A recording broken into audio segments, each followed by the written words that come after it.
want to calculate the resin just so I have a good idea. If we shoot for 50-50 by weight, we'll have enough to saturate the cloth, and the excess will be sort of pulled up into the breather. So but we should get 60-40, 60 glass to 40 resin. So 50-50 will give us a little reserve, and I've got 1.241 kilograms of glass, and my math is not the greatest.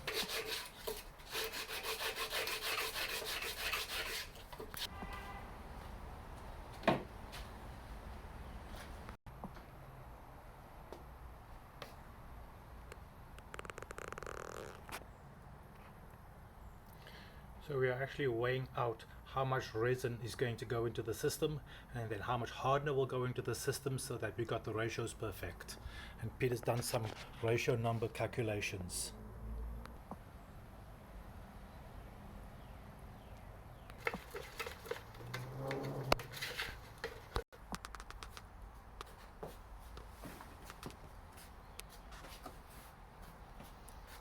We're experimenting on your rudder. I've never tried this before, but I think it's going to work fine. And what is experimentation? It's to try to avoid that. Remember I told you that when you vacuum bag, sometimes next to the mold you get these little tiny little pockets, like a whole field of them, like every time. Little teeny air bubbles. Yeah, like millimeter spacing and stuff, and it's just where the bubbles get trapped and they can't be pulled. You don't get the same thing with infusion, because infusion there's a resin front, but we're not infusing, no. And we are not going to be relying on primer either to fill up the bubbles. So basically you made a bit of a 406 mix, and yeah, just with some of the resin, and that's just going to get laid down into the mold. Just a hard skin, and I think this will kind of act as kind of like a gel coat. I don't know, we'll find out if this is a bad idea later on.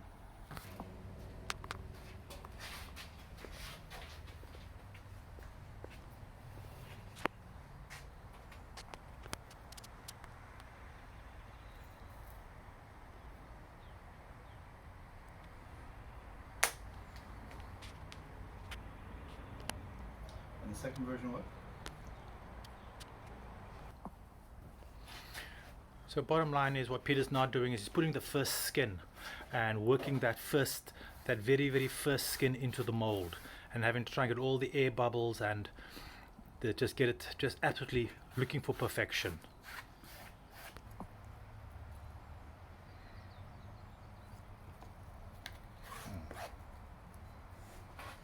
So Peter's making a slight change. He's going to now wet it out in the mold, because it's not easy to work, and makes it a lot easier just getting the details in the mold. Peter, how much time do we have actually on this material?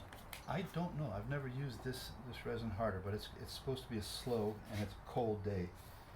So I would say in the mold, once you get it thin like this, we've got a couple hours. I'd say in the pot, maybe a half an hour.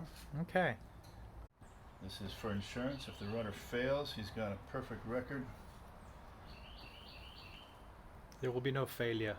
I have you on the first layer. I want to make sure there's plenty of resin down there. A lot of this resin will bleed up through the other layers after we get going.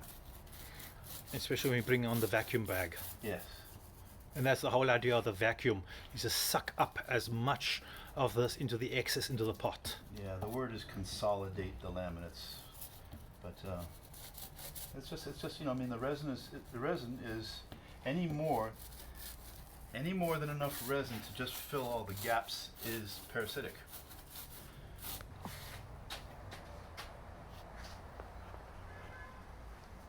We try to come up with a protocol to do this where it works nicely.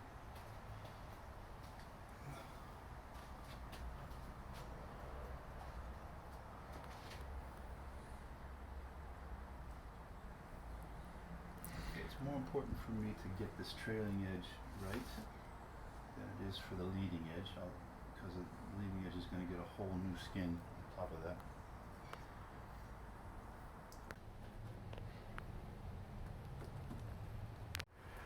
Do you remember each other? I don't know if I remember him or not. You're in that shed there in Shagaramas, right? Yeah. Down in good old Trinidad. Did you come down and check out? Yeah, I've been down there a few times.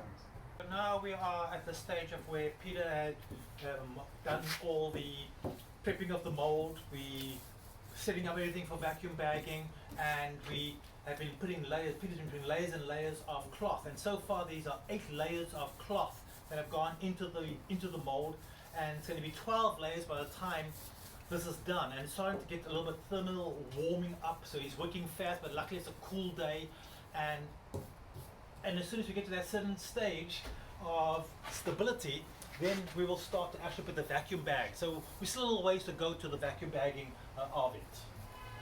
Yeah, no, so.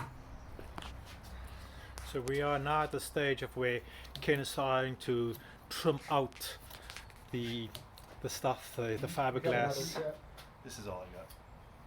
scissors. Yeah, sorry. I had some really nice stuff, but lost it. So I've been buying these things until they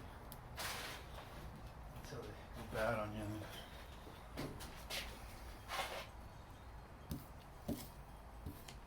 Yeah, I mean, I would get fired if I touched a mold like this usually.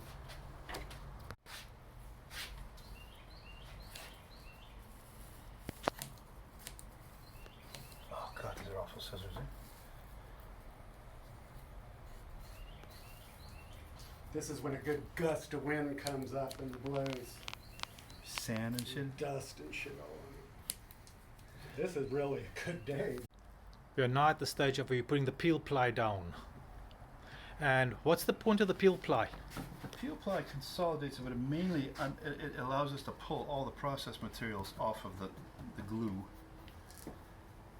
And release fabric. Yeah, it's going to be this kind of it's a barrier, but mainly it leaves the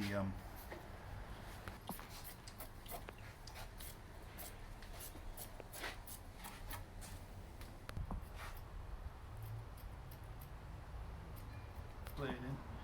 Just realized I was overlapping the seam.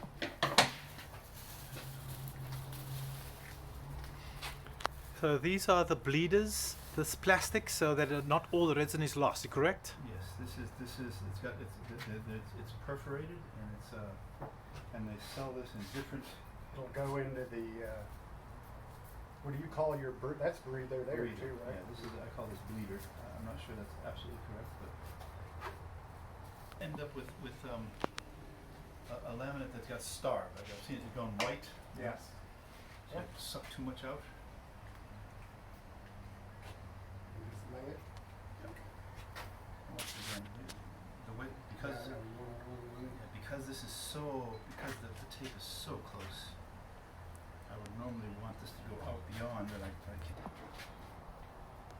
Except for, like I said, I think we're going to do some more cleanup on the little strands of.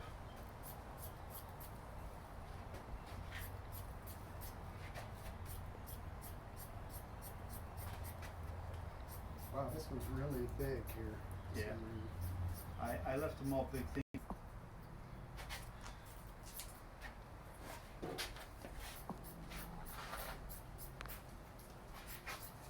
So what is it that you're trimming out now? This is the breather. This is if you didn't It have soaks this. up into it. Well, also it allows the vacuum. If you didn't have this and you put the vacuum in there, what would happen is it sucks Yeah. down the bag and it acts like a joker valve. Just sucks it off, and you can actually lift up the bag over here and it's tight shit here. So this allows the vacuum to reach all parts of the mold. Did you bag your hulls?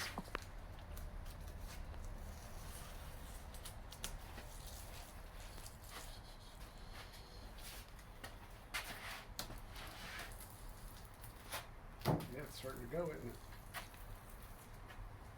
Dum dum. Not yet. I'll do it bit by bit.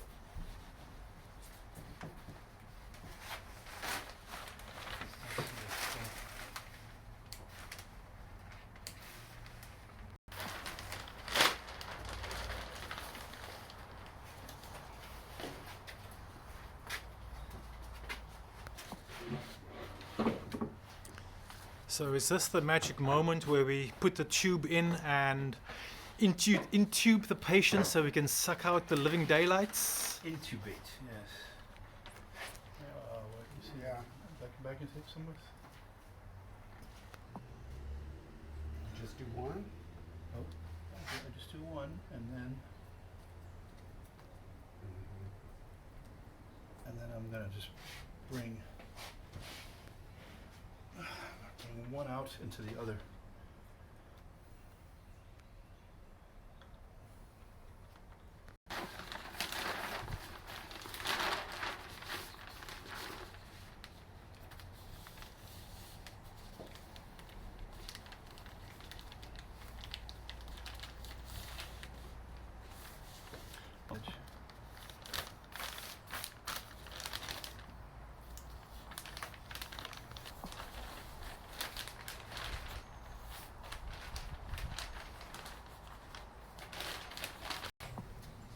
So now here we are, we're actually starting to put the system together on the second rudder. And once we've got both rudders, the second half of the rudder, as Ken just corrected me, once Peter's got all of that together, then we'll pull the vacuum on both halves of the rudder and pull out all the resin, or as much of it.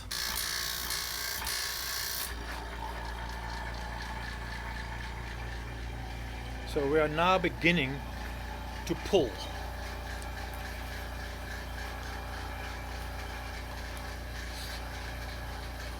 Any movement, is it?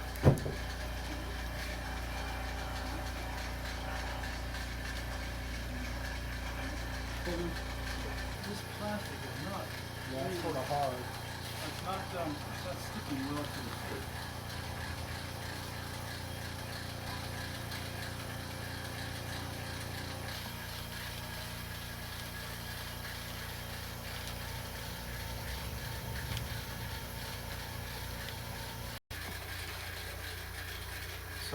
So you can see the holes in the bleeder. Otherwise, it would just wash all up into the bleeder. You can see how the holes are forming quite well now in this side. So here we are beginning to really suck the vacuum. So now it's just a process of suck the vacuum and wait. And about how many hours, Peter? I'm not familiar with this resin, so You don't save these. no, just leave it aside. I don't know. Yeah, go ahead and do it. So how many hours you think? 4, 5, 6 hours? I think minimum 2, probably closer to 4. I'll probably leave it on until I go to bed tonight, just to be sure. And basically you'll be sucking all the time. The Yes. pump will run all the time. Yes. You'll hear the pump. It'll reach a point where if I turn the valve up, you can hear the pump. It'll sound like this when we're right. When you hear that, that means We're done. Okay, so the first rudder, the first halves are now fiberglassed with epoxy, and next will be the metal work and the patience. So stay tuned. I will try to get the metal work together this afternoon, and this evening, and it's a good chance we might be able to pour it tomorrow if the foam arrives today. So we said we would discuss that today, right?